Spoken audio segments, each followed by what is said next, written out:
Willie D Live. What's up, family?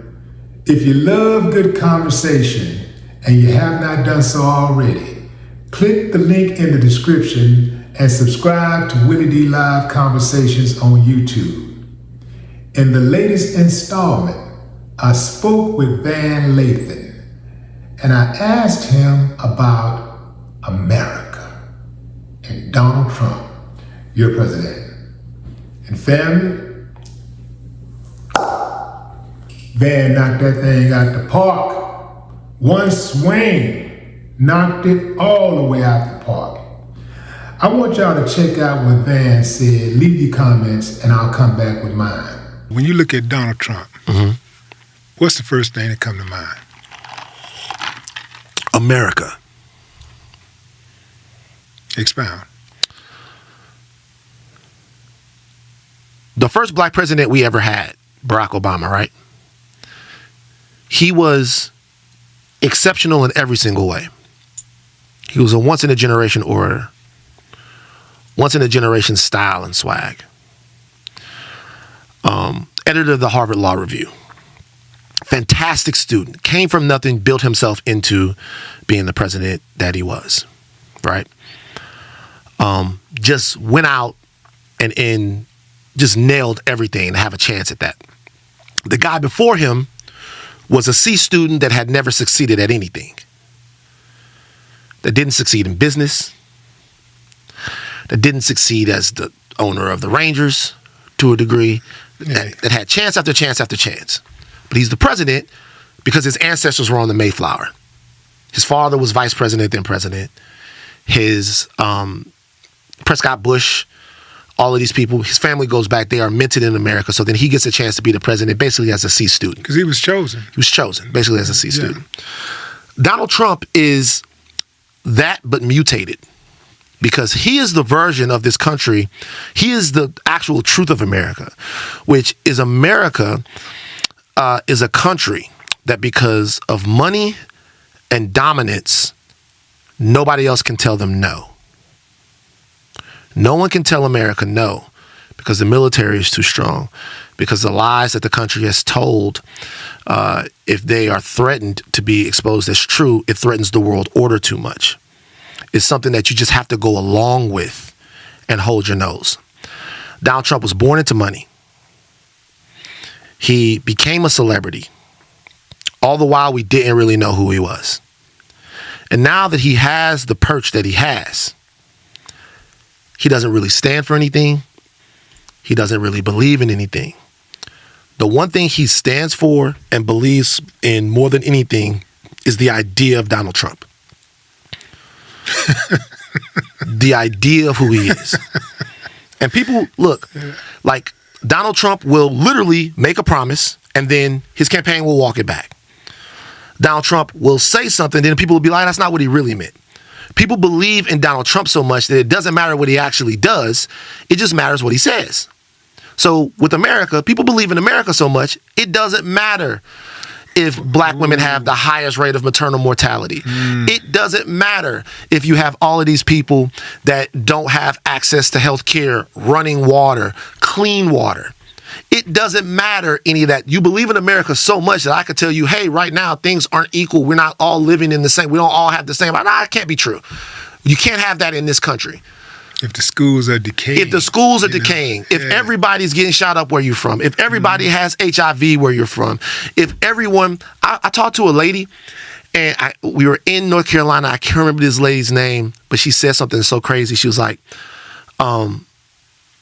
if you walked by a lake and you saw one fish that was belly up in the lake, you walk by and you'd be like, what's wrong with that fish?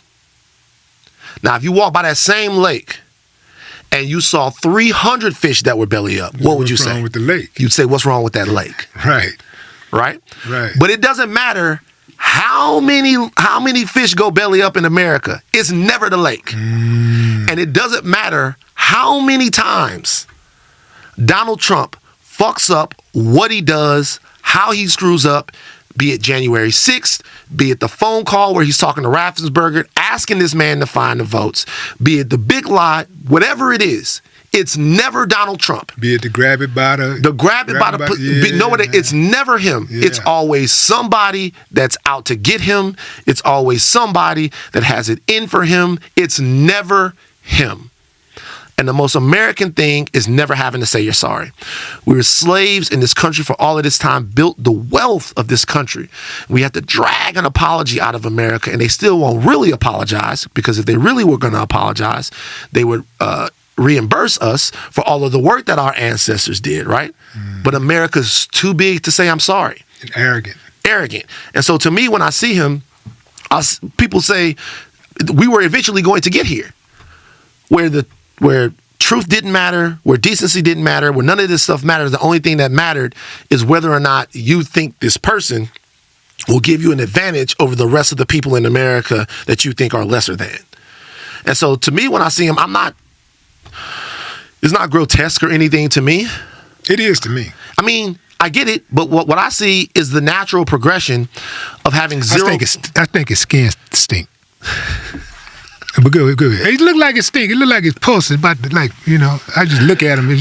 I always look like pulse about to come out. But go ahead. No, I just see the natural progression of never asking power in the country to be accountable.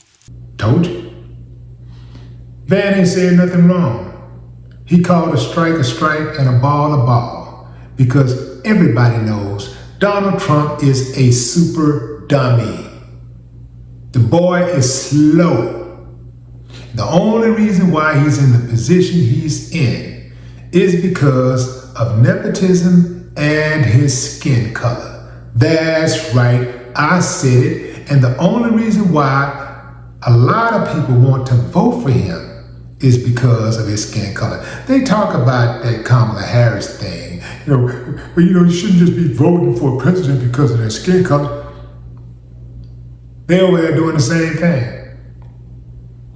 You got a whole lot of people who didn't vote for Barack Obama because of his skin color. They act like this is some new phenomenon, people voting based on skin color.